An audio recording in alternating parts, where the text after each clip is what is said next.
Hello guys, നാളെ Christmas ആണ്. അപ്പോൾ നമുക്ക് എല്ലാ ക്രിസ്മസിനും ഒഴിച്ചുകൂടാൻ പറ്റാത്ത ഒന്നാണ് കേക്ക് എന്ന് പറയുന്നത്.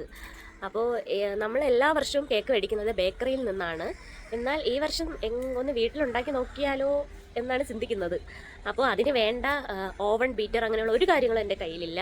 എന്നാൽ മൈദ അങ്ങനെ അതിന് വേണ്ട ബേക്കിംഗ് പൗഡർ അങ്ങനെയൊക്കെയുള്ള കാര്യങ്ങളൊക്കെ കടയിൽ നിന്ന് മേടിച്ചതിന് ശേഷം നമുക്കൊന്ന് ഉണ്ടാക്കി നോക്കാം. അപ്പോൾ നമ്മൾ കടയിലേക്ക് പോവുകയാണ്. ഇവിടെ നമ്മുടെ അടുത്തൊരു കുന്നിൽ ഹൈപ്പർ മാർക്കറ്റ് ഉണ്ട്, അവിടെയാണ് പോകുന്നത്. അപ്പം ഞാൻ എൻ്റെ സിസ്റ്ററിനെ കൂടെ കൂട്ടിയിട്ടുണ്ട്. സിസ്റ്റർ മാത്രമല്ല ഗൈസ്, ഇന്ന് നമ്മുടെ കൂടെ പർച്ചേസിങ് ഞങ്ങളുടെ സൈബിബി ഉണ്ട്. കേക്കിന് വേണ്ട സാധനങ്ങൾ വാങ്ങാൻ പോയതാണെങ്കിലും നമ്മളല്ലേ, നമുക്ക് കൈ കിട്ടിയ സാധനങ്ങളൊക്കെ നമ്മളിങ്ങ് എടുത്തു, ഇഷ്ടപ്പെട്ടതൊക്കെ എടുത്തു.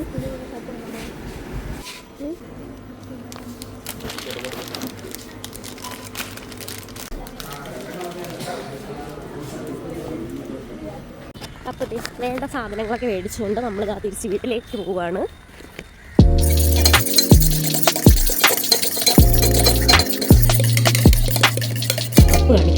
ആദ്യം ഞാനൊരു ബ്ലാക്ക് ഫോറസ്റ്റ് കേക്കാണ് ചെയ്യുന്നത്. ഇതിൽ വിപ്പിംഗ് ക്രീം അങ്ങനെയൊന്നും ഉപയോഗിക്കുന്നില്ല. ആദ്യമായിട്ട് ചെയ്യുന്നതല്ലേ, എത്രത്തോളം ശരിയാകുമെന്ന് അറിയത്തില്ല.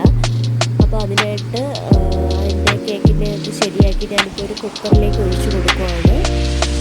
നമുക്ക് കുക്കർ ഒരു 30-35 മിനിറ്റ് ഇങ്ങനെ വിസിലൊക്കെ മാറ്റി വെച്ചിട്ട് ഈ കേക്കൊന്ന് വെന്ത് കിട്ടുന്നത് വരെ വെയിറ്റ് ചെയ്യണം. എന്താകുമെന്ന് അറിയത്തില്ല, എന്നാലും നോക്കാം.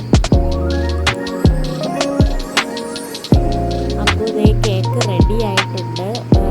വിചാരിച്ച പോലെയല്ല, നല്ല പെർഫെക്റ്റ് ആയിട്ട് കിട്ടിയിട്ടുണ്ട്. അതായത് നമ്മൾ ബേക്കറിയിൽ നിന്ന് കിട്ടുന്നതിനെക്കാട്ടിയും നല്ല സോഫ്റ്റ് ആയിട്ടുള്ള കേക്കായിരുന്നു. കണ്ടോ നിങ്ങൾ, നല്ല സോഫ്റ്റ് ആയിട്ട് കിട്ടി. ആദ്യമായിട്ട് ഉണ്ടാക്കിയപ്പോൾ ഇത്രയും സോഫ്റ്റ് ആയിട്ട് കിട്ടിയതിൽ എനിക്ക് ഒരുപാട് സന്തോഷം തോന്നി.